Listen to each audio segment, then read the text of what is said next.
Welcome to A Day in the Life of a Teacher, Valentine's Day edition. So I usually get to school around 8 a.m. because that gives me 45 minutes every single morning to get everything I need to do. Today looked a little bit different because I had extra prep to do in the morning for their Valentine's Day party. But first I put out the desk pets for the students that earned desk pets from the day before. Then I started with their Valentine's Day buckets. I put one out for every student's table. I also scattered rose petals all over the floor, and then I put out one of these cute little doilies for them to decorate once they got in the classroom, and the cute little hanging display for the door. Normally I have the students decorate some sort of bag to put on their desk, but honestly this year we had so much less time than normal to prepare, and this was the first week back of my students being here full time, so I just bought those cute buckets from Michael's. They were literally like $1 a piece, so worth it. I was instantly regretting putting all the flower petals all over the floor, but then I ended up making my students pick them up at the end of the day, and we turned it into a really fun competitive challenge into 3 different teams. I love turning cleaning games into fun. These are the Valentines I always get my students. You amaze me. I never like to get anything super mushy-gushy, and I always try and find cute things that the students will actually enjoy, not throw out. Today was only a half day, so we did not have much time, so we did a Valentine's Friends scavenger hunt. The cute little white hearts that I had them decorate when they came to school turned out super cute, so I put them on our wow work wall.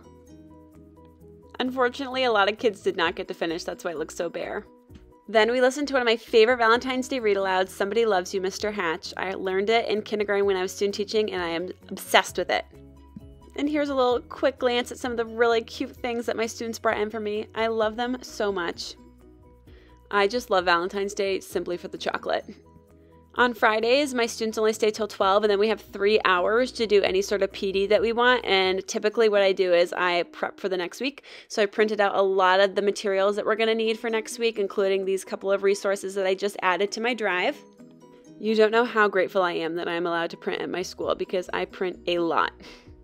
We also just got brand new printers and copiers, so I am so grateful for how fast they go now.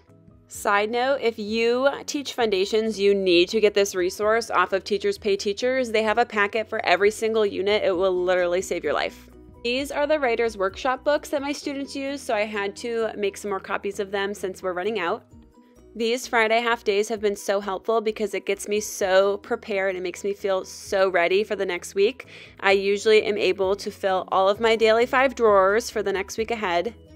And if you're new to my page, essentially what this structure is right here is it's structure choice for the students. Every single student has a different animal group, and based off of what animal group they're in, those are the drawers that they can choose from. And over here is my word work sections, and over here are my work on writing stations.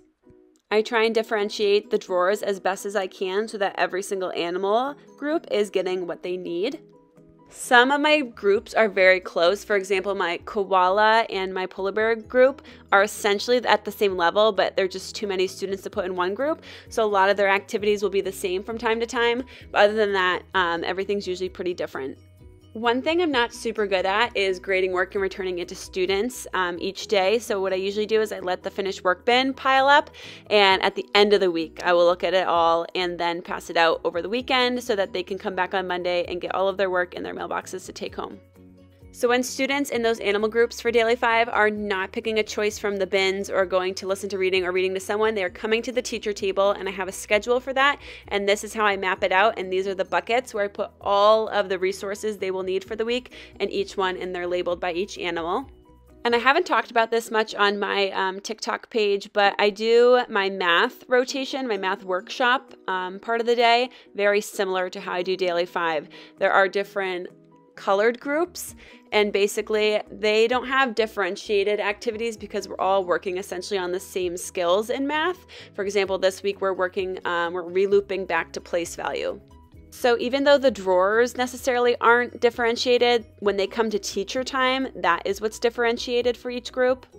So it's a little less work than my Daily 5, but that's basically how it works. And I want my room to look really neat and tidy for when I come back to school the next week, so I just made sure that everything was in place and ready to go. I had to nanny after school, so I had to leave right away at 3, and I packed up all my stuff, and then I was out the door. Bye, guys!